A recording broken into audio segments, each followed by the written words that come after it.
In order to begin to understand how our financial system works, we need to go back to the early 1900s, 1910 to be exact.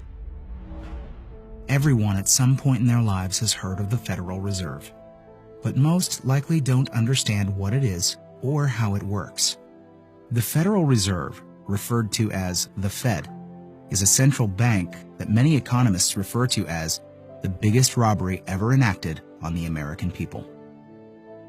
The reason for this is because the Federal Reserve is neither part of the federal government nor does it have any reserves. Yet, this single organization controls the money supply of the most powerful country in the world. The Fed is very diligent in hiding the fact that they are not part of the government. The last thing they want the American people to fully understand is that our government does not control our own money. In order to achieve this, they were very clever and decided to call their institution the Federal Reserve. And by labeling themselves this way, the general public never thought twice about who was in control of the country's money supply. If the Federal Reserve is not part of the government, then who controls this private organization and how did this come to be? The answer to this question is what changed the course of our country forever. In November of 1910, a secret meeting took place of 6 bankers and economic policymakers who represented the financial elite of the Western world. It was hosted at the J.P. Morgan estate on Jekyll Island in Georgia.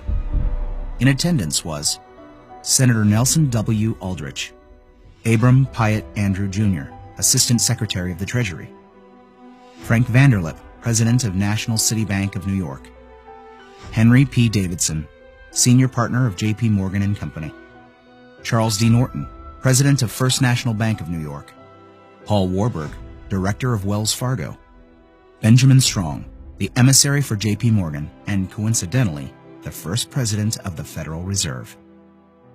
Years later, Frank Vanderlip referred to this meeting as the actual conception of what eventually became the Federal Reserve System.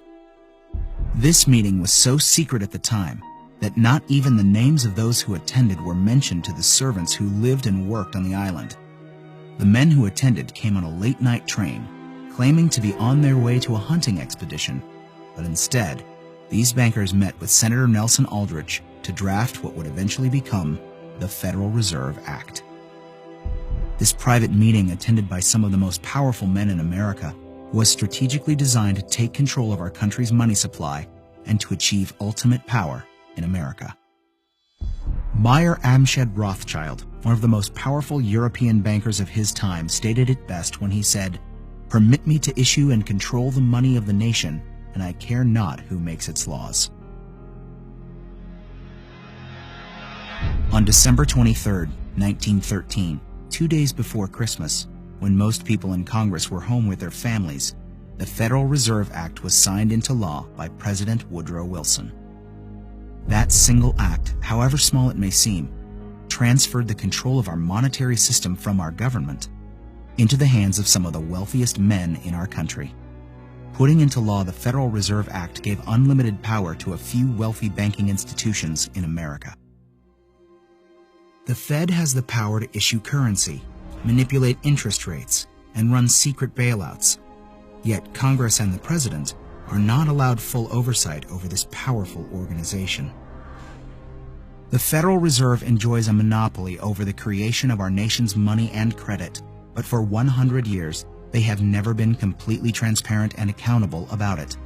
And we don't have to look back too far from today to see what it looks like in real life.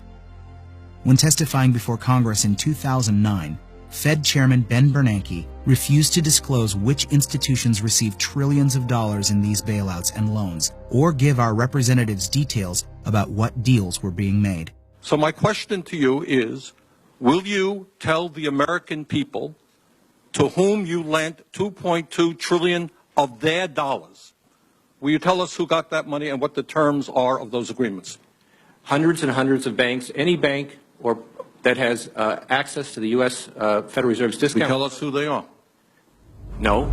In an interview with Treasury Secretary Timothy Geithner, he makes the stunning assertion that conducting a full audit of the Federal Reserve, something never before done in its 100-year history, is a line that we don't want to cross.